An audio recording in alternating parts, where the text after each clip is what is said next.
വിമാനത്തിൻ്റെ ലാൻഡിംഗ് ഗിയറിൽ ഒളിച്ചിരുന്നപ്പോൾ ഒരു 13 വയസ്സുകാരൻ അഫ്ഗാൻ ബാലൻ ഇന്ത്യയിലെത്തിയത്. കാം എയർലൈൻസിൻ്റെ ലാൻഡിംഗ് ഗിയറിലായിരുന്നു ഈ പയ്യൻസിൻ്റെ സാഹസിക യാത്ര.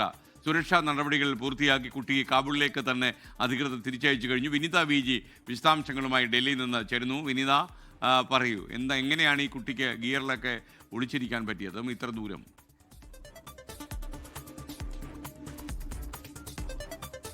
തീർച്ചയായും കഴിഞ്ഞ ദിവസമാണ് ഇത്തരത്തിലേക്കൊരു സാഹസിക യാത്ര ഈ അഫ്ഗാൻ ബാലൻ നടത്തിയത്. 13 വയസ്സ് മാത്രമാണ് പ്രായമുള്ളത്. ഈ കുട്ടിക്ക് ഇറാനിലേക്ക് പോകാൻ ആഗ്രഹമുണ്ടായിരുന്നു. അതിനെ തുടർന്നാണ് ആരും കാണാതെ ഈ ഗിയറിലേക്ക് ഒളിച്ചിരുന്ന് യാത്ര നടത്തിയതെന്നാണ് ഇപ്പോൾ പുറത്തുവരുന്ന റിപ്പോർട്ടുകൾ.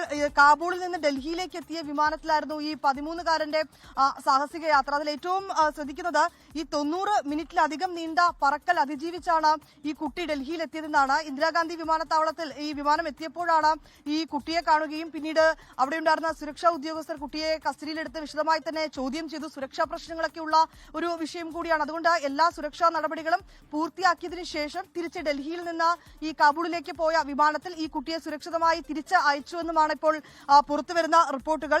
ഒപ്പം തന്നെ ഈ കാം എയർലൈൻസിന്റെ ലാൻഡിംഗ് ഗിയറിലാണ് ഈ കുട്ടി യാത്ര നടത്തിയിട്ടുണ്ടായിരുന്നത്. കാബൂളിൽ നിന്ന് ഡൽഹിയിലേക്ക് വന്ന വിമാനത്തിലായിരുന്നു ഈ സാഹസിക യാത്ര നടത്തിയത്. അതിൽ ഈ കുട്ടിക്ക് ഇറാനിലേക്ക് പോകാൻ താൻ ആഗ്രഹിച്ചിരുന്നു. അതിനെ തുടർന്നാണ് ഈ വിമാനത്തിൽ ആരും കാണാതെ ഈ ലാൻഡിംഗ് ഗിയറിൽ ഒളിച്ചിരുന്നതെന്നാണ് കുട്ടി സുരക്ഷാ ഉദ്യോഗസ്ഥരോട് വിവരം നൽകിയത്. ഇതെല്ലാം വളരെ കൃത്യമായി പരിശോധിച്ചതിന് ശേഷമാണ് കുട്ടിയെ സുരക്ഷിതമായി ഇപ്പോൾ തിരിച്ച് കാബൂളിലേക്ക് തന്നെ അയച്ചിട്ടുണ്ട്. ഓക്കെ, താങ്ക് യു വിനീത. ലോകത്തെവിടെയായാലും ഏത് സമയത്തും 24 വാർത്തകളും ഓഗ്മെന്റഡ് റിയാലിറ്റി പാക്കേജുകളും എക്സ്പ്ലെയിനറുകളും വിശദമായി കാണാൻ ഞങ്ങളുടെ യൂട്യൂബ് ചാനൽ നിങ്ങൾക്ക് സബ്സ്ക്രൈബ് ചെയ്യാം.